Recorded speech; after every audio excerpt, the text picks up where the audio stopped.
DG2LZ Studio.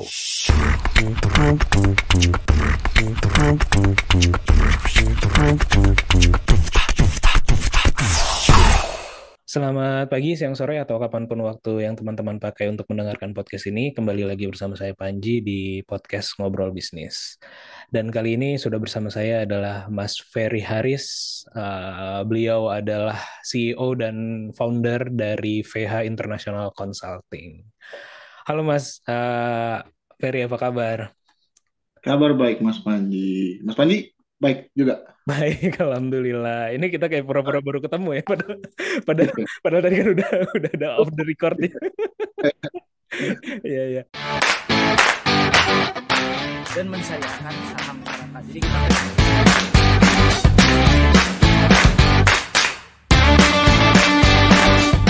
beda sama Jakarta sama Bandung tuh listrik. Investasiin buat sekolah anak. Golf into something new gitu. Maksudnya kupu-kupu mungkin Ayahku tuh satpam gitu kan.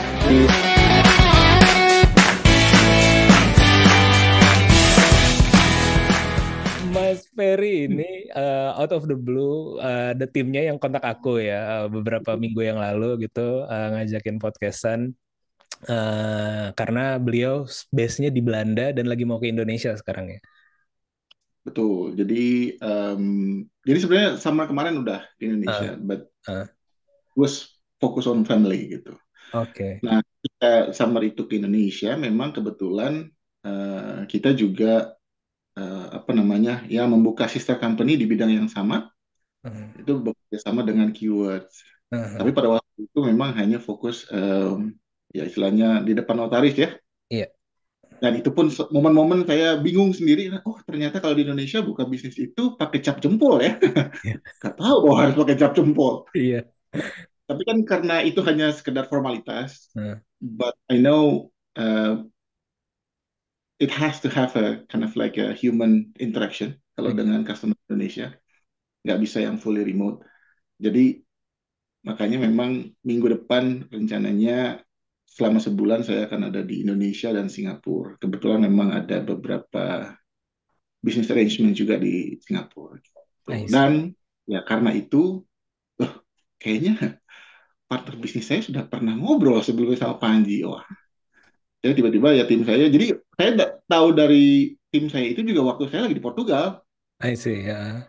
Lalu saya di Portugal itu lagi ngobrol-ngobrol, terus masuk email. Oh, ada jadwal nih minggu depan. Hah? Jadwal apa ya?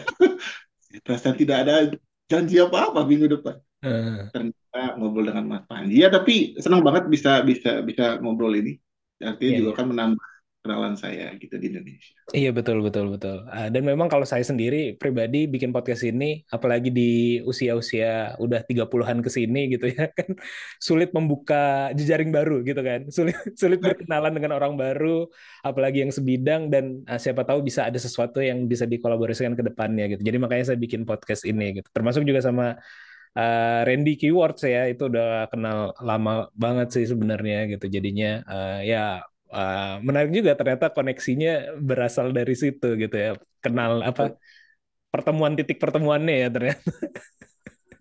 Iya, iya. Soalnya ini tapi nanti kita akan bahas ya venture apa yang lagi dibangun mungkin kalau boleh gitu ya. Sama juga kemarin yang aku dapat dari email itu adalah VH Consulting ini bergerak di cyber security ya, secara general gitu. Makanya tadinya aku kira koneksi ini bukan dari Randy gitu, karena beberapa minggu yang lalu atau seminggu sebelum timnya Mas apa namanya Ferry kontak itu saya di startup saya itu join event namanya National Cyber Security something gitulah ya, National Cyber Security di Jakarta gitu.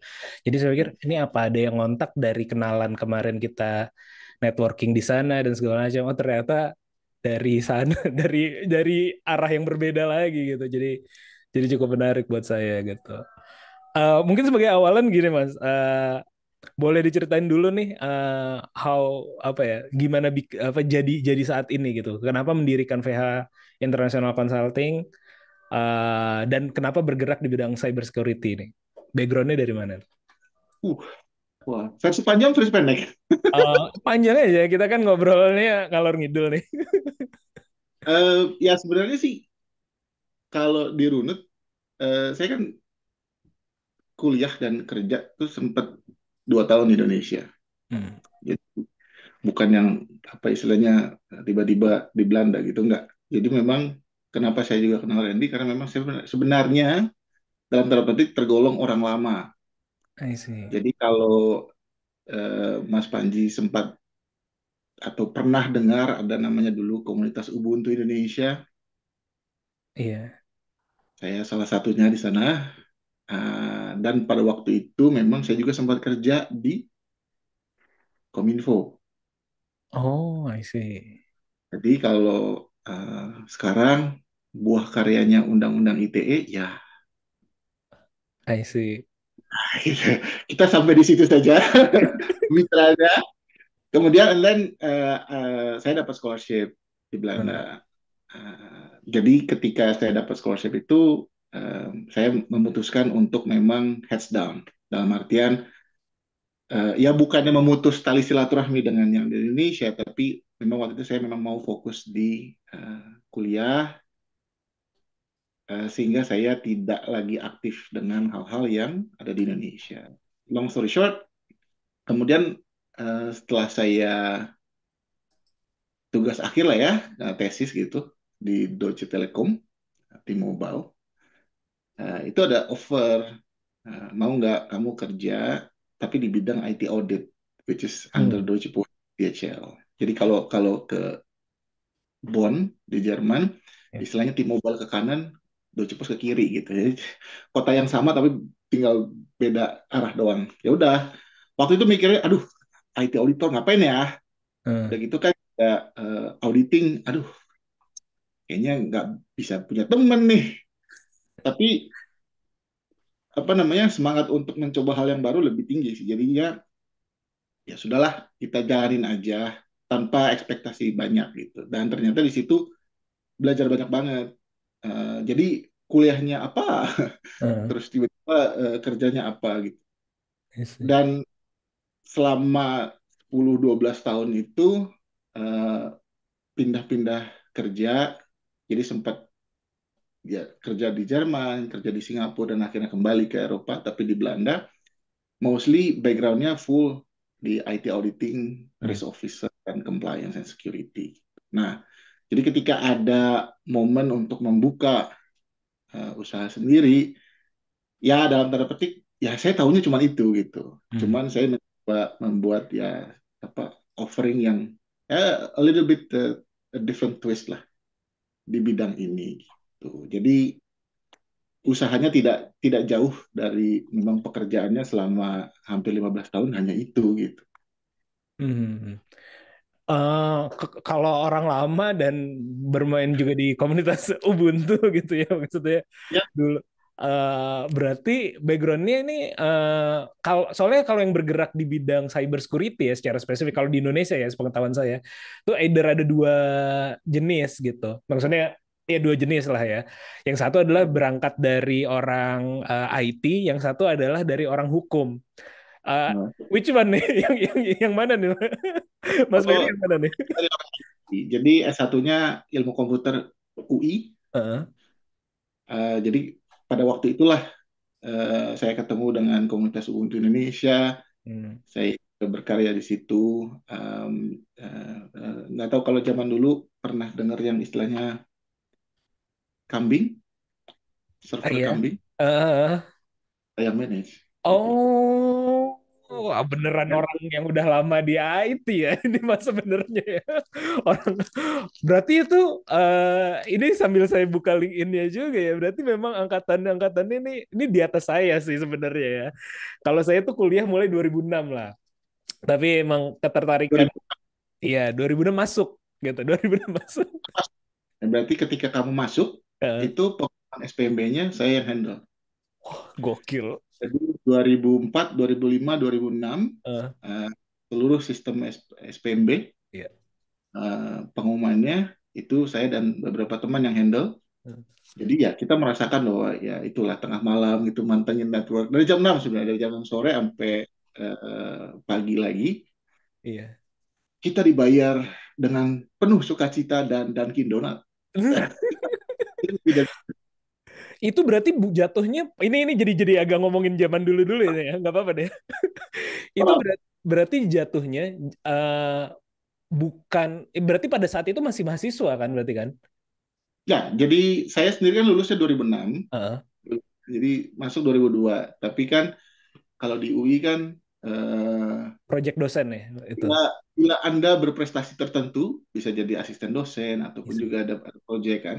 Heeh. Nah, eh, jadi saya juga asisten dosen dan waktu itu memang ada tawaran, bisa nggak nih bantu kita di tim SPM, tim IT SPMB. I Ya, see, I kita see. sebagai mahasiswa waktu itu, ya boleh lah gitu, Heeh. maksudnya pengalaman juga gitu kan. Jadi disitulah asal muasalnya kayak saya paham gitu bahwa kita bisa distributed computing pakai PC orang gitu. Ya, kalau sekarang kan cloud ya, semua orang ngomongin cloud. Kalau zaman itu adalah benar-benar PC, terus code kita dan database apa mereka yang diterima di SPM itu kita burn di CD. Wow. Kemudian kita bagi ke sekian apa namanya PC, sehingga kan latensinya kurang ya, apa Iya. lebih lebih rendah ya, karena kan semua langsung dari disk, bukan disk as in hard disk, tapi Di dari CD. apa, CD langsung ke memori, langsung apa ditangkap sama sama yang akses gitu, Heeh. sehingga mengurangi latensi. Ya hal-hal seperti itulah, karena kan waktu itu kan fasilitas tidak seperti sekarang, cloud computing belum seperti sekarang Heeh. gitu. Jadi ya lumayan lah pengalaman-pengalaman apa namanya budget minimalis. Tapi itu menarik banget sih. Maksudnya dalam artian saya kalau pada waktu itu berarti kan posisinya sebagai user dalam artian Hmm. ini siswa yang saya inget banget itu bukanya tuh sekitar jam 2 atau jam 3 subuh gitu ya. Pengumuman hari pokoknya apalah gitu, cuman saya sengaja bukanya subuh-subuh gitu, sholat malam dulu gitu karena saya Islam. Jadi meningkatin apa namanya kedekatan dulu mau buka itu. Nah, zaman-zaman dulu itu saya masih ingat, bahkan itu berarti 2006 berarti kita masih pakai ini ya. Saya masih nyabut colokan dari telepon tuh kalau nggak salah deh. Saya masih masih masih pakai Speedy ya kalau nggak salah dulu tuh di Jakarta di rumah saya paling nggak gitu ya. Saya nggak tahu kalau keseluruhan. Jadinya saya cabut baru saya buka dan ya alhamdulillah waktu itu lulus gitu ya. Waktu itu keterima gitu. Berarti itu adalah salah satu karya awal-awal tuh ya, karya awal-awal tuh. Ya, ya. Jadi managing kambing, SPMB, Wow. terus waktu di Kominfo kita pernah apa namanya membawa masuk open course yang dari MIT dan sebagainya, kan kalau ke luar negeri semuanya kan berat ya.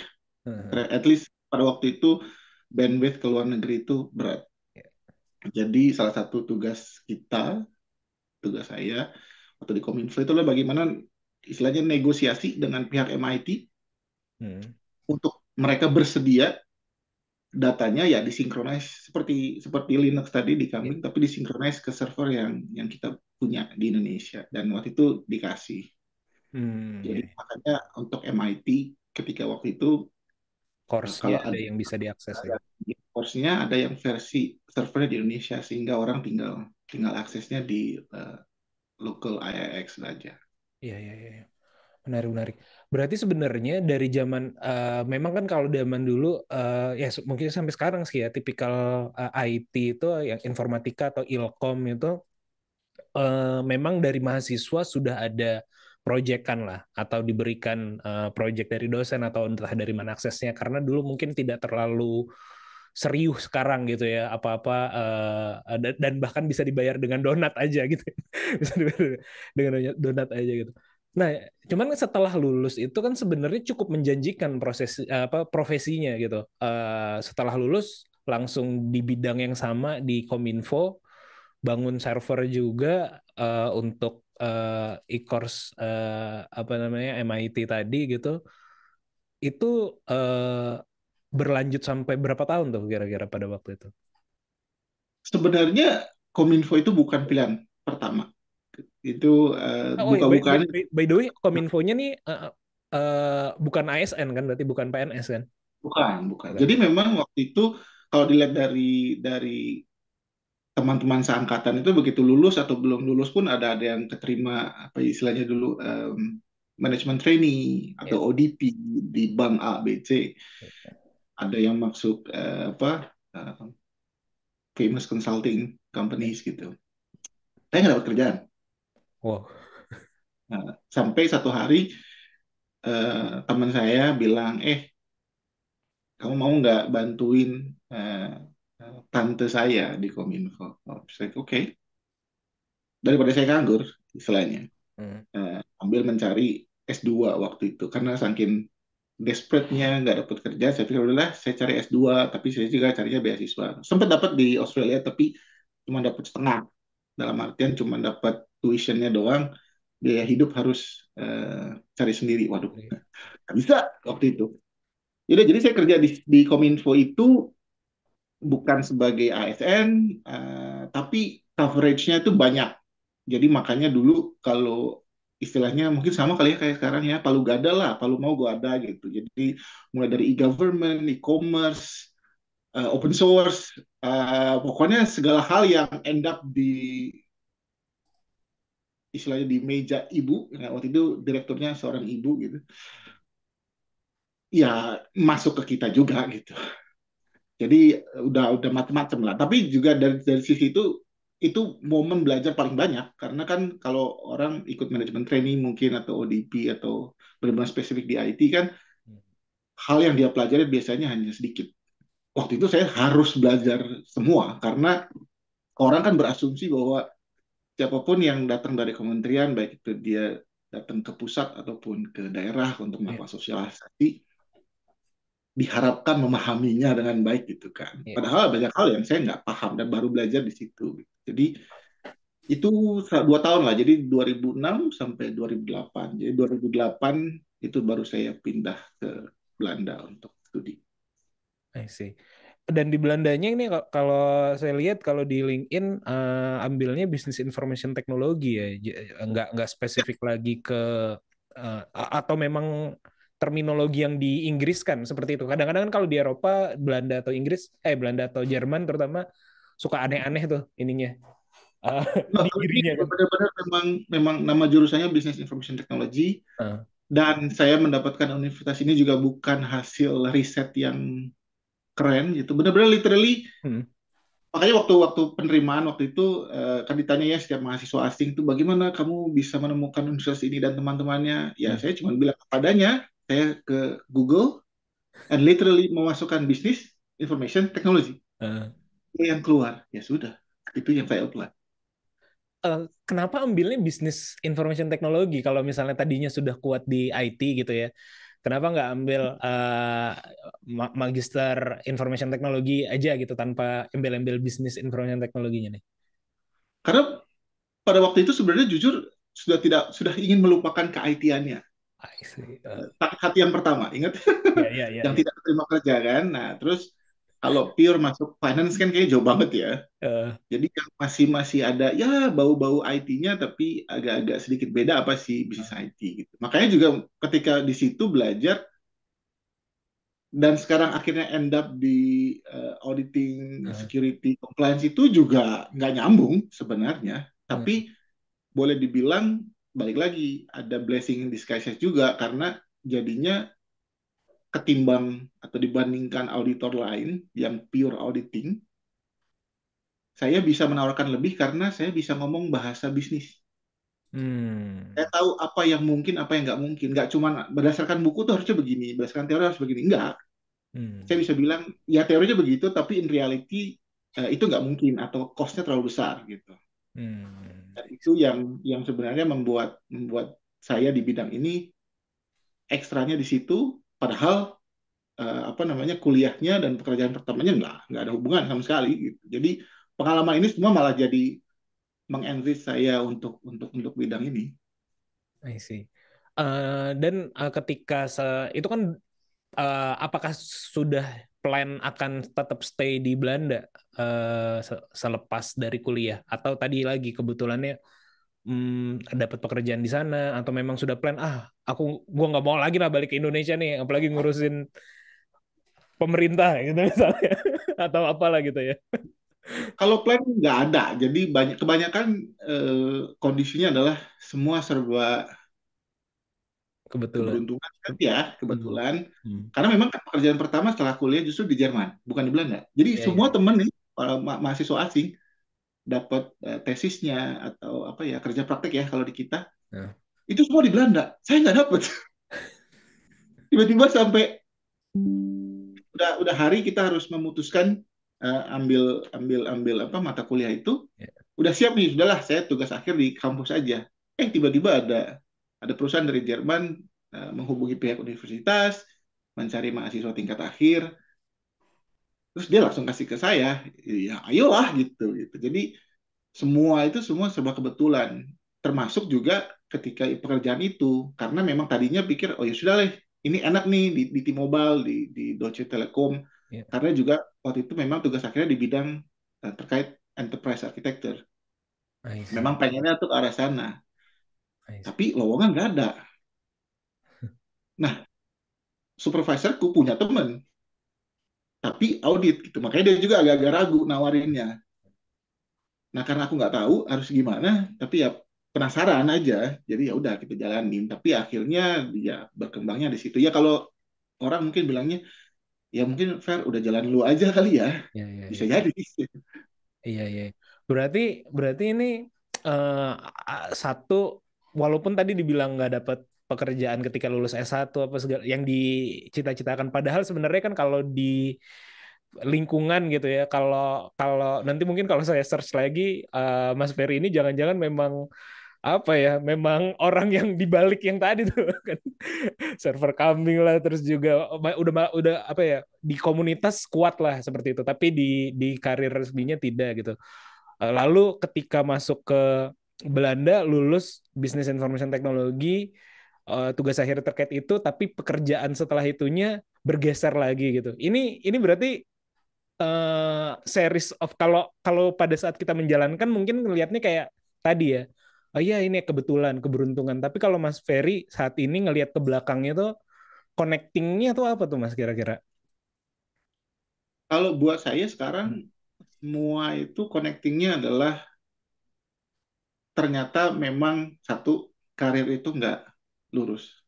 Hmm. Zigzag. Tapi justru yang zigzag itu sejauh ini, ya tadi balik lagi yang sudah saya ceritakin, justru enrich my approach to my current profession gitu. Hmm. Karena eh, semua yang gue alamin gitu kasarnya itu justru malah ya pada waktu itu sedih ya kayak kecewa gitu, tapi ternyata semua hal-hal itu tuh yang bikin bikin bikin gue seperti sekarang gitu, and that also nge-push gue untuk dikenal oleh orang tuh, oh Ferry itu beda sama konsultan yang lain, Ferry itu beda sama auditor yang lain, karena semua itu yang di belakang-belakangnya ini yang berbeda gitu loh. Karena biasanya kan orang tuh ada profil ya.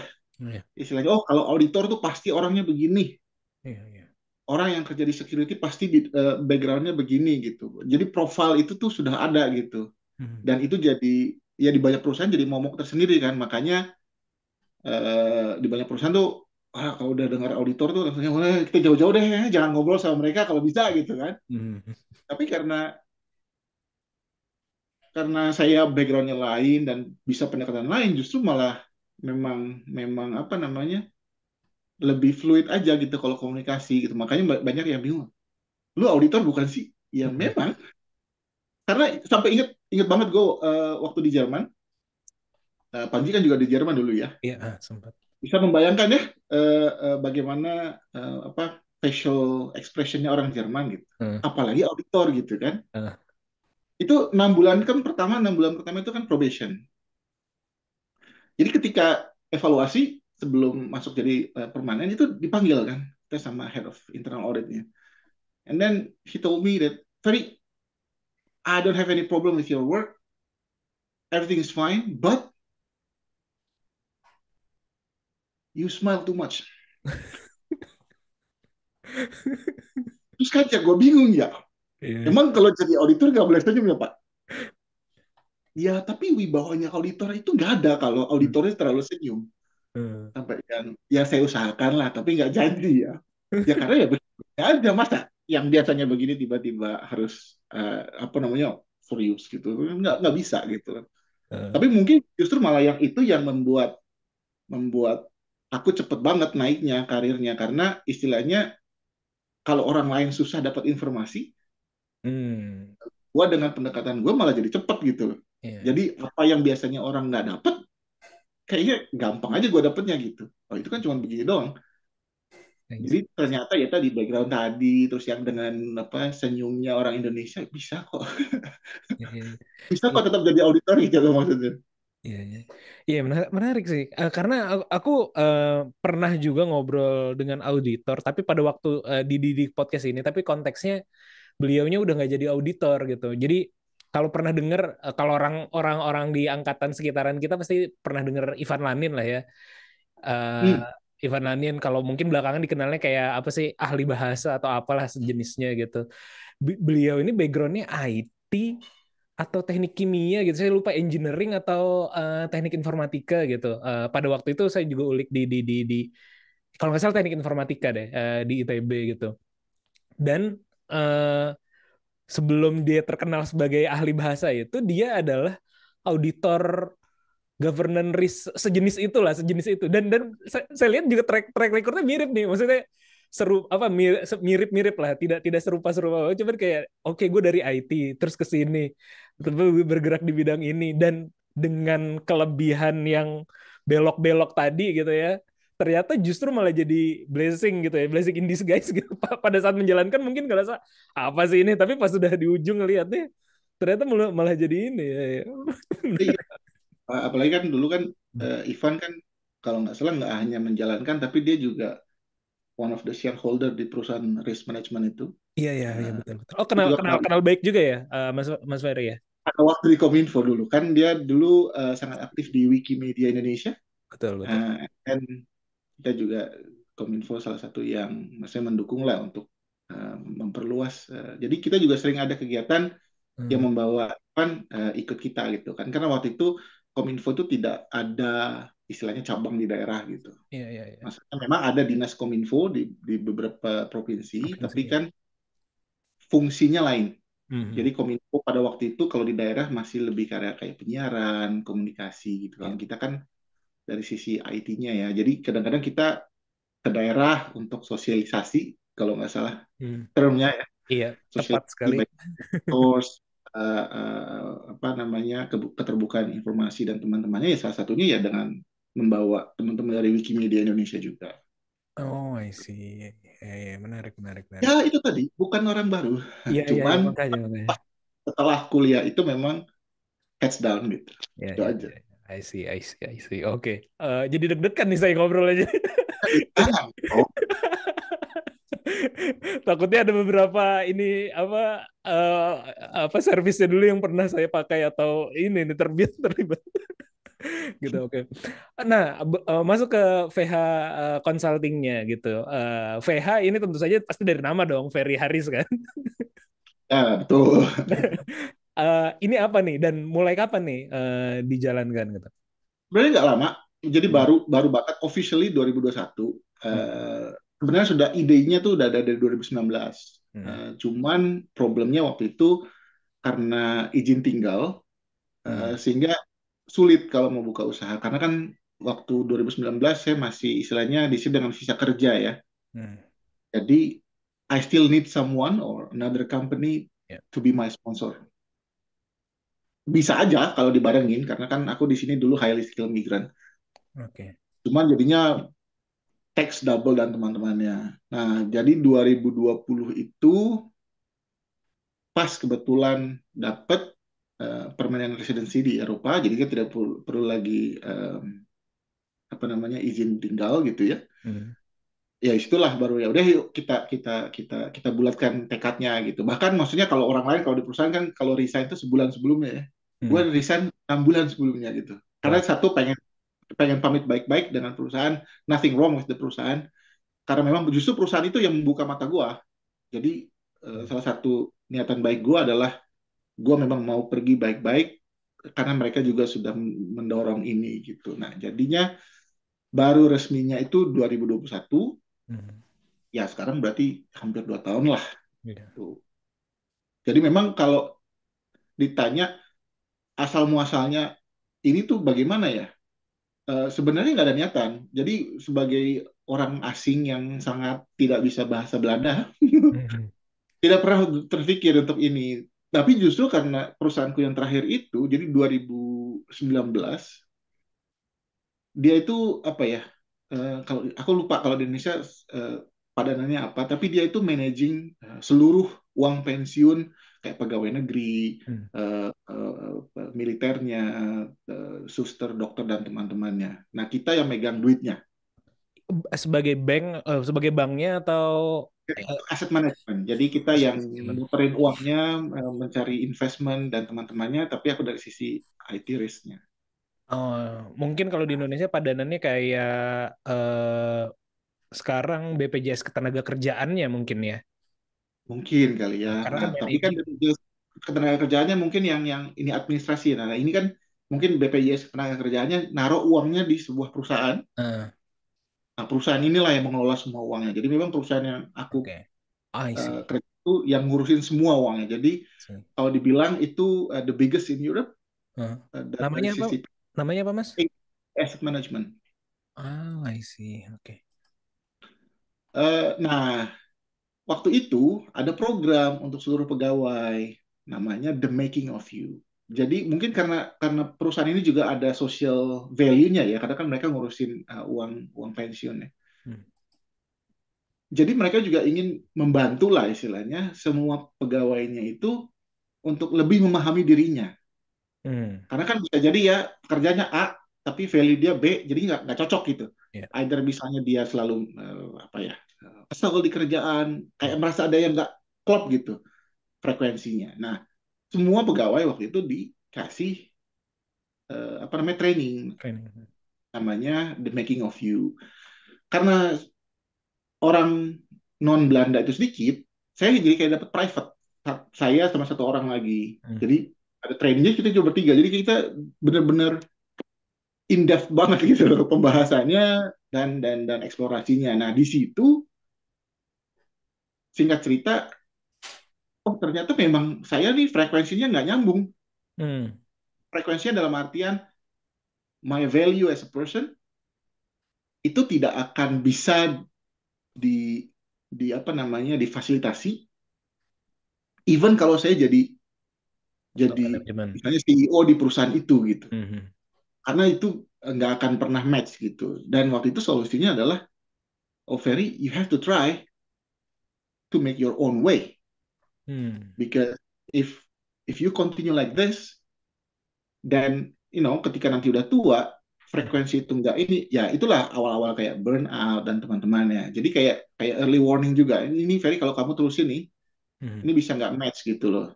Dan aku pikir, iya juga ya, kenapa aku tiap kali pindah tuh pindahnya karena A gitu, bukan karena nggak sesuai dengan company-nya, atau kayak ada value yang kurang gitu, kayak aku pengen implementasi sesuatu yang nggak bisa kalau sebagai pegawai. Iya, karena itu ya udahlah kita coba aja toh. Istilahnya kalau di Eropa kan kalau masih di bawah 40 masih kalau mencoba gagal masih bisa balik ke tenaga kerja lah kasarnya gitu. Nah, ternyata ya singkat cerita malah baik, ternyata perkembangannya sejauh ini sibuk. Terus growth yang tadinya pikir paling 5 tahun lah, ternyata less than 1 year. Waktu itu jadi lompatnya jauh banget. Jadi ya kayaknya memang ya ini jalannya ya. Jadi sekarang lagi happy aja menjalankan. I see. Berarti ya itu tadi secara background-nya. VH Consulting-nya ini sendiri berarti fokusnya benar ke audit cyber security tadi itu, atau ada yang ini lagi? Ya, jadi kalau kita kita tuh istilahnya IT governance, risk management, compliance, and cyber security. Tapi fokusnya itu pengen cater small and medium size companies. Kenapa? Karena ya aku udah terlalu lama kerja di dunia korporat dan kita melihat kalau dunia korporat mah sanggup lah bayar orang kayak aku dengan teknologinya. Padahal sebenarnya istilahnya ya dunia kita sekarang kan itu kan semuanya interconnected. Nggak semuanya perusahaan besar. Nah, yang ngebantu perusahaan kecil yang nge-serve perusahaan besar ini siapa? Kalau bukan orang-orang kayak kita. Dan padahal kadang-kadang challenge mereka, kebutuhan mereka itu tidak serumit perusahaan besar. Sehingga mungkin istilah kasarnya, kalau kita selalu bilang, oh tenaga ahli di bidang saya itu sangat sulit gitu, karena jumlahnya sedikit, sebenarnya dengan pendekatan yang mudah, yang simple, itu bisa men-serve gitu. Jadi kayak kita sekarang tuh dengan jumlah pegawai yang ada, men-serve sekian banyak klien itu tuh kita masih banyak waktu kosong juga gitu. Dan itu membuktikan bahwa sebenarnya untuk perusahaan kecil tuh kami tidak butuh full time.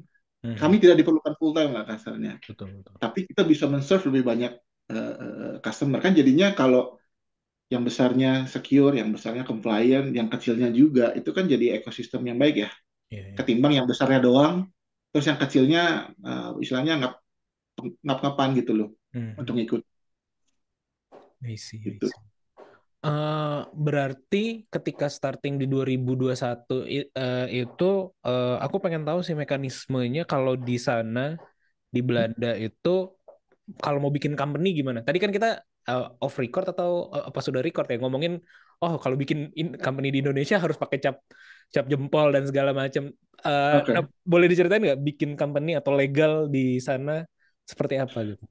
Kalau di Belanda kan ada beberapa model sebenarnya. Nah, aku tuh start di awal itu sebagai istilahnya Eenmannszaak atau ZZP atau di Indonesia mungkin ya, freelancer lah. Kalau Tapi di kalau di Jerman Evo gitu mungkin ya? Bukan Evo ya, yang perorangan itu apa ya? perorangan. Ya, Tapi yang jelas kan harus legal gitu. ya, ya. Nggak bisa cuma ya saya freelancer terus nggak ada kertasnya gitu, nggak bisa. Nah, kalau waktu itu saya startnya dari situ karena tidak berpikir untuk besar. Tidak pernah terpikir untuk bisa besar karena orang asing nggak bisa bahasanya. Nah, kalau untuk itu, simple banget. Tinggal datang ke Chambers of Commerce atau ini kalau di Indonesia Kadin kali ya. Ya, Kan, mungkin. dagang, ya. Itu bawa 50 euro, pikirin namanya apa, terus pikirin apa jasanya, terus kan ada apa tuh kodenya ya. Pilihannya. Udah. Jadi saya datang jam 10, jam setengah 11 sudah selesai. Kemudian nomor pajak dan teman-temannya semua keluar. Tapi istilahnya datang jam 10, keluar bayar 50 euro, setengah 11 itu keluar dari kantor itu sudah bisa cari klien. Sudah boleh. Nah, itu yang model Eenmannszaak. Ada lagi ya yang perusahaan, kalau di kita mungkin PT ya. Dan itu yang saya bikin di Indonesia juga. Ya kalau PT, kalau di sini istilahnya BV. BV, oke. Nah, BV ini memang harus lewat notaris. Tapi juga istilahnya semua dihandle notaris. Makanya ketika sekarang saya harus menjalani yang namanya OSS yang ternyata tidak one, gitu. Ada banyak gitu ya. Agak gimana gitu rasanya. Karena saya biasa di sini ya datang ya sendiri selesai setengah jam. Kalaupun BV saya kasih notaris, itu notaris semua yang handle everything. Dan jadi relatif mudah gitu. Dan apalagi kalau kita di sini kan udah buka ya udah, we can do business with anyone in any country. Tidak yang terbatas hanya di Belanda doang. Jadi makanya sebenarnya klienku sendiri tuh sedikit yang di Belanda. Balik lagi karena saya nggak bisa bahasanya. Jadi saya harus mencari memang perusahaan yang bahasa utama bisnisnya Inggris. Ya kalau cuma nyarinya di Belanda kan terbatas ya. Makanya ada klien di Jerman, ada klien di Amerika, ada klien di Swiss ya. Begitulah. I see.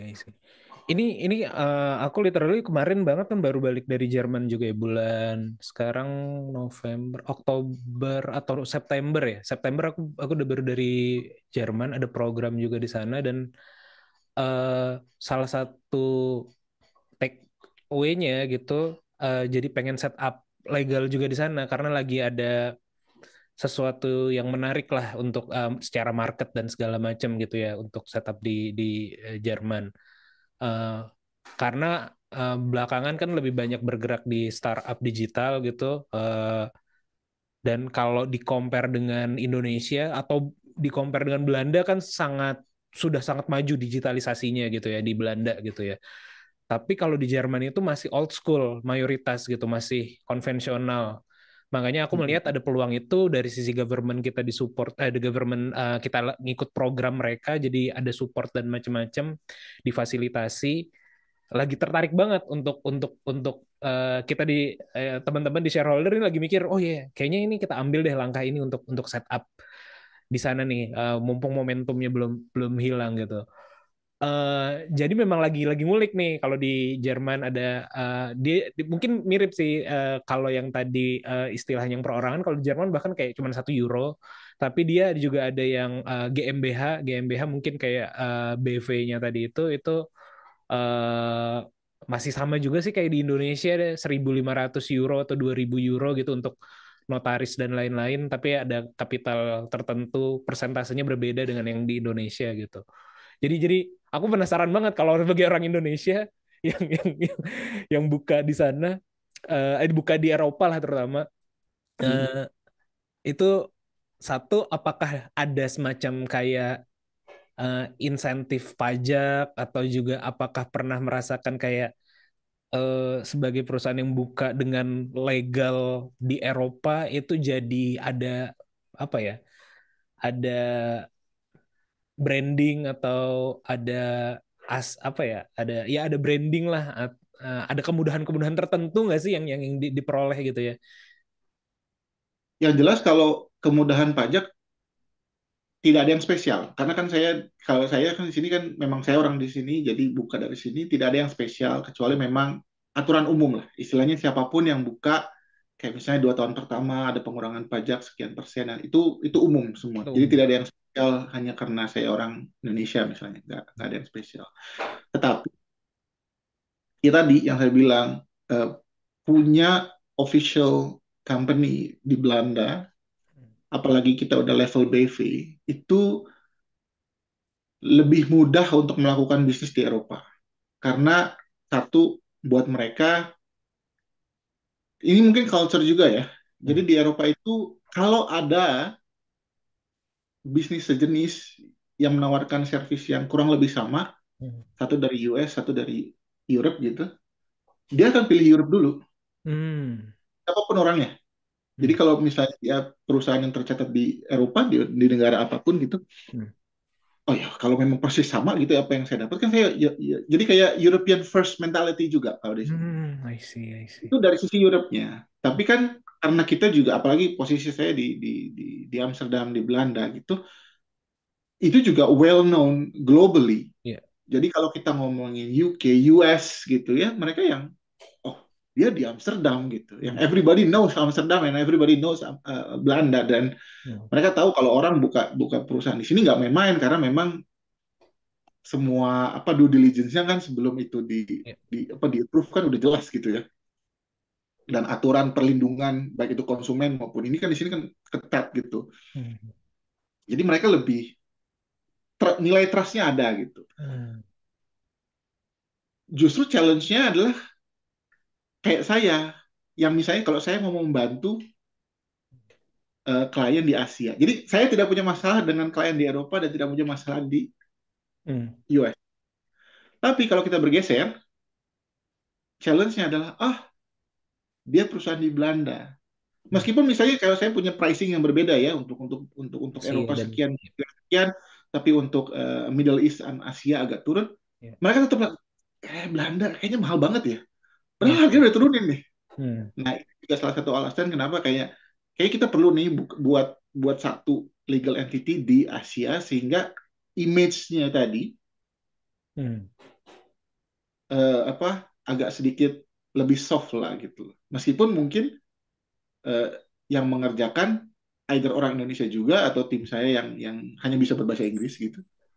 Tapi kan impact-nya udah less gitu, karena misalnya mereka dealing dengan legal entity di Asia gitu. Karena ya kurang lebih kan Asia, terutama Asia Tenggara, Asia Selatan, compare to Asia Timur dan Australia, itu kan lebih price sensitive ya. Betul. Nah, price sensitive-nya itu juga melihat dari mana perusahaan ini atau base-nya perusahaan ini di mana. Jadi kelebihan di sini ya untuk Eropa tadi, European first, you don't have a problem with the US, UK dan teman-temannya gitu ya, dan Nordic nggak masalah. Tapi kalau makanya rencananya tuh ya itu, jadi kayak ada 2 lokasi, tergantung nih klien dari mana nih. Kalau dari daerah ini ya udah yang Belanda lah yang dijual. Kalau Proposalnya dari dari yang mana nih? Yang ngirimnya dari dari yang mana? Hmm. Hanya untuk itu aja sebenarnya. Kalau ini nggak sih apa? Ini jadi agak sedikit lebih ngulik ke situ dulu ya. Kalau dari sisi kan kalau di orang Indonesia menganggap gitu, kalau paling tidak saya atau mayoritas mungkin ya, kalau ada seseorang Indonesia yang sukses di luar gitu kan, atau brand Indonesia yang sukses di luar gitu, di Indonesianya jadi lebih mudah diterima. Itu apakah ini jadi strategi juga gitu? Maksudnya, oh ya gue FH International Consulting, perusahaan orang yang punya orang Indonesia, setup di Belanda, di Indonesia akan gue campaign nih, akan gue jadikan ini jadi cara marketing gue untuk pendekatan. Karena gue tahu orang Indonesia seneng ngelihat atau ya tadi ya mungkin reroute gitu ya. Kan banyak ada band Indonesia yang sukses di Eropa, di Indonesia oh, siapa tuh? Tapi ketika balik, oh ini sukses di Eropa, jadi keren gitu. Ada penyanyi, ada banyak lah case-case yang seperti itu gitu. Apakah itu jadi salah satu jadi strategi turunannya atau justru malah oh gue maunya setup Indonesia, company Indonesia aja nih gitu. Ya, kalau masalah strategi pastinya, tapi apakah menjamin sukses nggak tahu. Justru kita akan membuktikan gitu loh di case bidang ini bagaimana. Tapi strateginya pasti karena yang mau saya tawarkan adalah ya mungkin day to day kalau memang harus dihandle sama tim yang di sini ya mohon maaf Anda harus berusaha dengan bahasa Inggris. Tapi kalau apa istilahnya ada masalah gitu ya atau ada escalation, ada orang Indonesia yang bisa bantu dengan bahasa yang lebih mudah dimengerti gitu. Tapi at the same time kan juga kita pengen pengen bikin timnya di Indonesia gitu loh. Sehingga nanti yang di Indonesia juga bisa cover pekerjaan dari Eropa dan Amerika dan untuk apa namanya support lokal lebih mumpuni. Tapi dibalik lagi kalau misalnya ada problem dengan Indonesia atau di Indonesia gitu bukan dengan Indonesia ya, di Indonesia they have a full backup from Europe gitu. Jadi itu strateginya betul, tetapi apakah itu akan terbukti sukses nggak tahu gitu. Justru ini baru mau dicoba. Coba ya, oke. Karena ada perbedaan yang mendasar tadi yang kenapa aku bilang aku harus coba datang ke Indonesia minggu depan itu adalah kalau di sini ya ini Panji bisa koreksi aku kalau salah ya. Jadi kalau di sini kita nggak kenal siapa-siapa, asal kita berani ngetok pintu orang terus bilang gitu dengan pede, saya bisa bantu kamu dengan begini.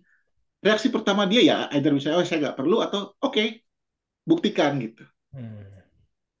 Yang saya takut, dan alasan pertama kenapa saya tadinya tidak mau buka di Indonesia adalah, saya takutnya adalah ketika saya ngetok, kamu siapa? Pertanyaan bagus. Saya bukan siapa-siapa, dan itu yang tadinya awalnya membuat saya maju mundur sampai Randy ya meyakinkan enggak gitu dengan dari prinsip yang tadi Panji bilang juga karena saya punya background Eropa dan teman-temannya. Tapi kenyataannya istilahnya style doing business di Indonesia kan beda ya dengan di sini. Nah, itu yang tadinya membuat saya maju mundur. Nah, makanya kita kalau sekarang istilahnya ya kita coba let's see what happen, tapi di sisi lain juga ada kepingin istilahnya ya saya sudah sekian tahun di luar negeri, terus ini hal yang saya bisa, terus Indonesia kan lagi gencar ya dengan digital transformation-nya, cyber security dan teman-temannya. Ya kalau saya bisa berkontribusi sedikit ya kenapa enggak gitu. Apalagi kan harusnya mungkin kebanyakan sekarang konsultan yang ada kan berlomba-lomba men-serve big corporations, government. Nah, terus industri player yang lain bantu gitu ya. Kalau saya bisa ya silakan saya bantu. Itu aja. Nah, servisnya apa aja nih, Mas? Tadi kan terkait dengan cyber security. Kalau aku baca tadi di LinkedIn baru ngepost terkait dengan ISO apa ya tadi ya? ISO 27 001 ya. Nah, jadi sebenarnya saat ini fokus kita adalah satu, membantu company yang mau ISO 27001, itu Information Management System, atau SOC 2. Kalau SOC 2 biasanya untuk US lebih dipakainya. Kalau ISO 27001 biasanya di luar US. Sebenarnya aku juga tahu untuk yang lain kayak 27701 untuk privacy, tapi kan apa ya, kita mengikuti mana yang lagi dibutuhkan oleh tadi layer tadi gitu. Ya, ya. Nah, kemudian ada istilah kita third party risk management. Dalam artian kayak tadi, karena kita sudah semua terkoneksi, makanya perusahaan itu perlu make sure bahwa vendornya itu semua juga punya security controls yang baik. Jadi kalau kita istilahnya itu akan jadi lingkaran setan. Jadi perusahaan ini akan mereview vendornya, si vendor ini akan mereview vendornya, dan terus gitu. Nah, saya bisa dari sisi buyer, saya juga bisa dari sisi supplier. I see. Kemudian yang balik lagi tadi, masalah partial, istilah kita adalah on-demand security officer. Jadi ya kalau Anda cuma butuh saya atau tim saya 4 jam sebulan, ya udah 4 jam sebulan aja. Nggak perlu full time toh. Yang terakhir itu dalam konteks, berarti bukan dalam konteks audit yang terakhir ya, dalam konteks managing juga gitu ya, managing security-nya. Jadi kayak saya ada satu klien, kebetulan dia memang mencari yang sangat senior, jadi dibandingkan yang lain saya yang paling senior, ya udah. Jadi saya sebenarnya di perusahaan lain itu saya sekarang tim lead 7 orang. Oh sih, menarik ya. Nah, gitu. Jadi itu namanya virtual, atau kalau di Amerika paling terkenal istilahnya virtual CISO. Tapi kan kalau CISO, CISO, itu kan kesannya terlalu tinggi ya at least buat saya, karena saya sendiri kan belum pernah jadi Chief Information Security Officer. Meskipun kalau perusahaan kecil security officer cuma 3 gitu, terus yang satu tim leadnya bisa menyebut dirinya Chief Information Security Officer. Cuman kalau saya pribadi dan teman-teman tidak merasa nyaman untuk menyebut kami itu, karena kalau di sini ada apa-apa, CISO-nya yang kena legally. Jadi kita bilangnya adalah virtual atau fractional Information Security Officer tanpa chief depannya. Oke. Virtual itu tetap ya. Ya, virtual itu yang kita jual, atau fractional lah. Makanya kan tidak full time tapi fractional. Karena balik lagi tadi, kadang-kadang masalah di perusahaan layer itu tuh tidak banyak, tidak perlu full time, sehingga bisa memberikan advice ke banyak perusahaan sekaligus. Saat ini, dan pastinya internal audit ya, karena kan kayak ISO itu selain konsultan, di ISO itu wajib punya internal auditor. Jadi kalaupun sudah misalnya perusahaan sudah implement ISO sendiri, butuh internal auditnya, ya bisa ke kita. Saat ini masih situ. Memang kita mulai banyak dapat request, bisa juga nggak doing kayak vulnerability assessment, penetration testing, dan teman-temannya. Kita agak-agak maju mundur dengan ini. Kenapa? Satu, karena maintaining technical expert untuk pentest itu nggak gampang. Yang kedua, sebenarnya banyak sekali automated tools di luar sana yang cukup untuk perusahaan ini. Satu, harganya lebih murah. Yang kedua, ini kita buka-bukaan aja ya. Kebanyakan perusahaan itu request pentesting, pentestingnya dikerjain, habis itu udah selesai. Padahal kan yang namanya security itu kalau udah ditemuin ya ditutup gitu loh. Iya. Maksudnya di resolve gitulah. Buat saya prinsipnya dan teman-teman di sini, kalau memang yang automated tools tadi sudah cukup, bagaimana kita make sure bahwa perusahaan-perusahaan yang kita bantu ini fokus nutupinnya dulu gitu loh. Nanti kalau semua di setiap kali, misalnya kita udah setiap quarter doing ini vulnerability assessment pakai tools ini selalu bersih, sure, let's go for the next step, which is pen test. Ya, tapi kalau belum, ya ngapain kita ke pen test? Satu, udah mahal, yang kedua, nah itu report buat apa gitu loh, nggak dilakukan apa-apa. Gitu. Karena banyak banget kan orang bilang, gue pen test nih, kenapa? Karena gue SOC 2 certified atau ISO certified. Kan jadinya orang doing pen test itu just for the sake of compliance, bukan untuk security-nya. Sementara kalau kita pengennya, ya security-nya dulu. along the way lu pasti compliant gitu loh. Karena nggak akan terbalik. Kalau lu compliant, belum tentu lu secure. Ya. Tapi kalau lu secure, most of the time, 99% lu pasti compliant gitu. Ya, ya. Itu. Jadi kita kita tuh kalau mau iniin service baru tuh agak mikir-mikir nih. Ini dibutuhkan nggak untuk layer ini? Nah, itu juga salah satu kelebihan di sini, Panji. Iya. Di sini itu yang aku suka pribadi adalah you can be successful as an entrepreneur even though you are a small size business, as in employees. Kesuksesan lu tuh dilihat dari revenue-nya, Iya. bukan dari berapa jumlah pegawai lu. Gitu. Jadi kayak kita sekarang dengan jumlah yang ada, kita sangat happy. Kita saat ini profit margin kita 92%. Wow. Karena overhead cost kita sangat kecil.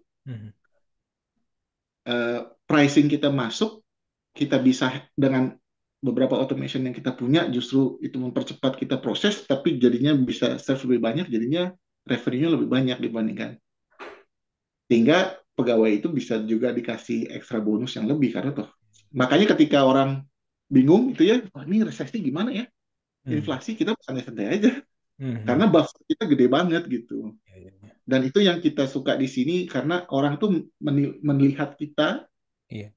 Bukan. Apalagi kalau BP kan kelihatan itunya itu teksnya tuh ada ininya directory terbukanya yang orang bisa akses gitu. Yeah. Nah, kita cukup happy bahwa kita meskipun kecil dalam jumlah orang tapi revenue kita cukup dibilang baik lah. I see. Menarik. Dalam rangka mencoba masuk ke market Indonesia, setup legal juga di Indonesia dengan Kang Randy ya, Randy Maulana gitu. Emang seberapa besar potensi market Indonesia dalam konteks cyber security ataupun ya risk dan ya audit di bidang ini gitu? Kalau masalah potensi, aku nggak lihat potensi. Aku justru melihat necessity. I see. Justru, tapi kan necessity itu kan dibangun atas misalnya orang sudah aware, sudah sadar gitu. Ketika mungkin nanti kita diskusi terkait dengan apakah orang Indonesia udah aware belum sih dengan itu. Kalau necessity ya pasti gitu kan, orang ya pasti butuh gitu. Tapi untuk men-trigger ke situ kan orang udah aware belum sih? Terus mungkin boleh diceritain. Nah, kalau dari sisi itu kemungkinan besar di Indonesia itu potensinya akan mirip dengan Eropa dan Amerika. Justru yang mendrive itu bukan regulasi for the sake of regulation, justru industri. Di Eropa itu company kecil menengah itu pusing karena mereka pengen dapat bisnis dari perusahaan besar. Dan rata-rata itu dari sisi financial industry. Banking, insurance, asset management, pension fund. Mereka mewajibkan semua supplier punya ISO. Wajib itu. Nggak bisa kurang. Dan ada regulasi di belakangnya. Tren yang sama terjadi di Asia juga. Jadi kalau kita lihat Singapura, Indonesia, dengan aturan OJK, ada kan istilahnya you have to do vendor risk assessment regularly. Di Singapura dengan MAS-nya itu juga akan dikenal. Jadi makanya ke depan akan ditanya, oh Anda mau berbisnis dengan saya? Boleh. ISO-nya mana? SOC 2-nya mana? Jadi necessity-nya itu ya memang mungkin ini pola masuk yang mungkin kurang tepat. Tetapi kalau saya lihatnya positif aja. Kalau memang orang jadi care terhadap security karena dia pengen berbisnis, berusaha, bikin uang, so be it. Karena kan artinya ada yang memaksa Anda untuk menjadi lebih baik, karena Anda pengen menjual sesuatu gitu. Meskipun entry-nya harusnya tidak lewat itu, entry-nya harusnya kesadaran diri sendiri. Kalau buat saya nggak masalah. Ya bisnis is bisnis lah ya. Bisnis is bisnis.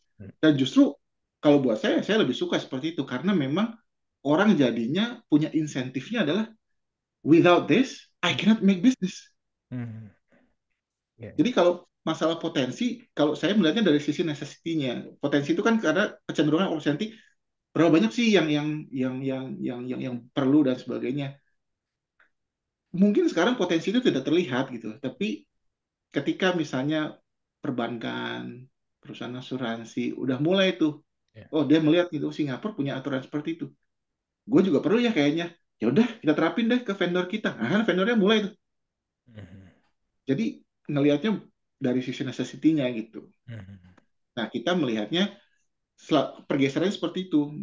Aku melihatnya itu kejadian dari Amerika bergeser ke Eropa. Makanya sekarang juga bisnis di Eropa booming itu karena, Iya. nah, tinggal menunggu waktu aja nih bergesernya ke sana, ke Hmm. arah Asia gitu. Jadi istilahnya sebelum Asianya sudah kelewat, memanfaatkan momentum lah, Hmm. ya kita coba build-nya sekarang.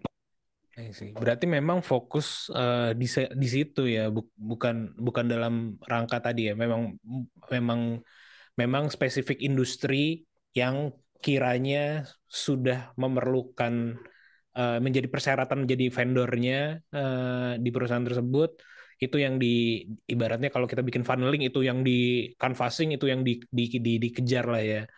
Bukan Iya, lagi tapi kan bukan vendor bisa engineer. apapun. Iya, iya, iya. Vendor bisa apapun. Maksudnya kayak yang tadi Panji lihat Hmm. di LinkedIn saya, itu Hmm. klien di bidang PropTech. Jadi dia bikin teknologi kayak apa, booking ruang meeting, Iya, presence. iya. Sebenarnya secara teori mereka tidak perlu, karena kan tidak ada data sensitif ya yang mereka proses. Tapi mereka men-serve bank. Iya, iya. Bank memaksa mereka untuk punya.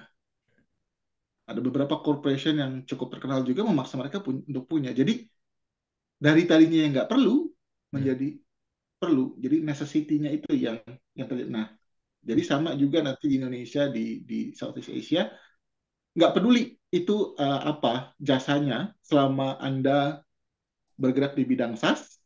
Saat ini kan yang paling heboh tuh SaaS ya. Iya. Semua software as a service itu pasti akan menyentuh ke sana. Dan kalaupun bukan SaaS, service misalnya apa ya, outsourcing rekrutmen, Hmm. outsourcing. Kayak di sini ada satu klien kita yang memang benar-benar rekrutmen outsourcing aja, tapi Hmm. juga kliennya minta report lu mana. Gue mau make sure bahwa orang yang apply ke gue, lu handle juga dengan baik. Nah, Hmm. jadi sekarang perusahaan rekrutmen juga jadi butuh, padahal sebelumnya enggak. Hmm. Iya, iya, iya. Nah, itu yang pergeseran seperti itu yang nanti akan bergeser ke arah sana. Karena kan pastinya ya kan ada ada perusahaan besar juga di Indonesia yang mungkin mereka cabang dari US atau dari Europe, dari Singapura. Karena akan ditanya nanti, ini perusahaan kamu dari mana aja? Lah, berarti kan ada kemungkinan data saya diproses oleh Gitu. orang Indonesia kan? Hmm. Ya, kalau jawabannya iya lah, yang di Indonesia juga harus. Hmm. Jadi makanya tadi yang trickling efeknya itu yang berat Iya, ke iya, depan. betul, betul. Iya, itu juga sebenarnya jadi kan kalau bisnis saya salah satunya adalah yang bikin startup namanya Kiwi. Kiwi itu ya bisa dibilang ya managing antrian lah, managing antrian, managing queue, booking system dan segala macam. Ketika kita mau landing di Berlin kemarin itu apa maksudnya mau bikin setup di sana itu eh, karena kita difasilitasi oleh government-nya mereka juga, kita diajak ketemu beberapa lawyer gitu dan juga notaris juga gitu. Nah, saya dapat kartu nama lawyernya itu udah spesifik memang. Jadi maksudnya lawyer, oke dia nama company-nya apa gitu saya lupa, tapi dia bidangnya adalah data, something data gitu lah gitu. Jadi menunjukkan concern secara ininya lo mesti apa ya, mesti menyesuaikan dengan yang nanti akan ada di sini gitu. Masalah data mungkin juga kita di Indonesia ada beberapa menghandle banking juga belum tuh disyaratkan seperti itu maksudnya di Indonesia. Tapi mungkin ketika nanti kita punya klien managing booking atau antrian di sana pasti akan perlu gitu ya.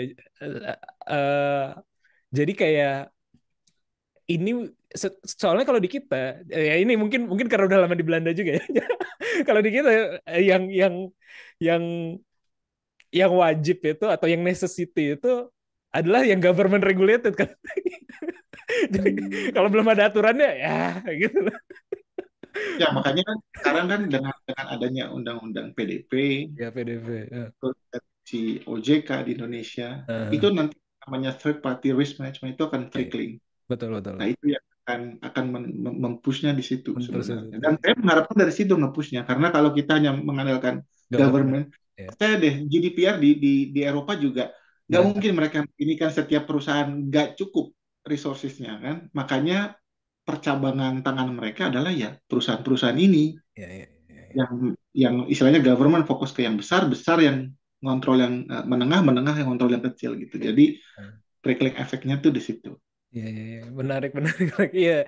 Dan saya sebagai penggiat di bidang ini juga sebenarnya sangat happy ya kalau misalnya secara necessity tadi terpenuhi dan bukan sekedar memenuhi certify aja gitu atau lolos audit aja dan dapat ISO, tapi memang secara core-nya dia juga secure gitu. Itu akan kita kan belakangan ini berita kalau di Indonesia kan data bocor lah di mana dan segala macam yang kacau-kacau mulu gitu terjadi dan ya malu juga gitu kan lama-lama dan kita sebagai warga negara juga jadi khawatir juga gitu data kita di pemerintah di private juga kemana-mana gitu kan jadi agak-agak ini juga gitu agak deg-degan juga gitu mudah-mudahan bisa jadi pintu masuk yang baik dan juga bisa berkembang lah nanti di Indonesia jasanya gitu. Kalau audit itu mungkin sedikit lagi ya. Kalau audit itu sepengetahuan saya kan nggak yes no ya. Maksudnya oke lah yes no hasil akhirnya. Cuman kan ada saran lah ya. Service yang ditawarkan oleh VH ini atau company nanti di Indonesia-nya juga mengarah ke sana juga gitu. Jadi atau secara general audit itu bagaimana sih prosesnya? Jadi sebenarnya kalau kita merunut ke aturan aslinya audit itu ya kita cuma nggak seperti tadi Mas Panji bilang nggak cuma yes no, kita juga harus mengadvise sehingga pendekatan kita agak beda. Jadi bahkan di Eropa sendiri kita beda pendekatan. Jadi kalau di Eropa itu yang kita mulai adalah perusahaan lain itu menawarkan dua jasa. Satu jasa konsultasinya, baru yang kedua jasa auditnya. Okay. Secara ISO yang wajib itu sebenarnya auditnya, bukan konsultasinya. Kalau Anda bisa melakukan semua sendiri, Anda nggak perlu konsultannya. Anda perlu auditornya. Nah, kita basisnya justru dibalik. Kita masuk selalu dari auditnya. Anda kan butuh auditnya. Nanti dari hasil auditnya, ada gap-nya. Nah, gap-nya ini akan saya advise gimana cara nutupnya. Jadi, di satu sisi, Anda dapat kewajibannya, which is auditnya. Di sisi lain, Anda dapat bonusnya, yaitu konsultannya. Gitu. Jadi, pendekatan kita yang bedanya di situ. Gitu. Dan memang, itu yang saya suka selama ini, kenapa saya sangat happy di internal audit, bukan external audit. Ya mohon maaf ini bukan bermaksud menjelekan yang external audit, tapi kita itu di internal audit itu dipaksa berpikir lebih. Contoh ya, kalau ada external audit yang biasanya mengaudit financial statement, terus ada nanti IT auditnya, fokus mereka adalah apakah data ini benar adanya, complete and accurate. Mau perusahaannya bangkrut, mau perusahaannya untung, fokusnya adalah apakah data ini benar adanya. As an internal audit, beda. Apakah yang kamu periksa bisa menimbulkan kerugian untuk perusahaan? Jadi kita dituntut, makanya internal audit kan sebenarnya kan kita bekerja untuk perusahaan yang sama ya. Dengan teman, istilahnya dengan kolega yang lain. Jadi fokus kita tuh memang dituntut berpikir, ini udah oke nggak nih? Kalau belum, ya udah kita ulik juga bareng-bareng gitu. Kita coba make sure bahwa ini bisa diperbaiki dan kita wajib memberikan advice yang reasonable buat manajemen. Bukan Anda tidak boleh. Anda tidak boleh melakukan ini karena ini kami menyarankan gini. Kenapa ini possible? Karena kita udah lihat nih Sebenarnya kita ada ini. Yang kurang cuma ini doang. Jadi udah kita fokusnya di sini gitu. Jadi saya dan teman-teman di sini tuh udah terlatihnya gitu. Makanya ya balik lagi, mohon maaf bukannya saya mengecilkan mereka yang di external audit, tapi buat kami yang di internal audit tuh kita pola pikirnya udah agak beda. Kita sudah terbiasa membantu memang membantu perusahaan itu untuk lebih baik karena kita tidak pengen melihat perusahaan kita sendiri bangkrut gara-gara kita melakukan kesalahan. Nah, jadi kita juga mencoba memberikan pendekatan ini di baik itu di FSIC maupun di PT Comply Sistem Indonesia, namanya Komsis. Jadi bahwa kita nggak sekedar ngasih tahu lu gitu atau hanya harus begini sesuai teorinya, enggak. Semua pengalaman kita kita kasih juga ke lu karena istilahnya kami ini sudah terbiasa seperti itu. Jadi susah gitu. Jadi istilahnya saya dan teman-teman ini jadi apa ya?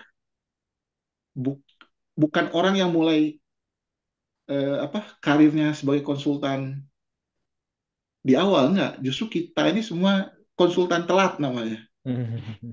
Jadi ya saya konsultan setelah 15 tahun gitu. Ada satu kolega dia udah 6 tahun dulu kerja gitu.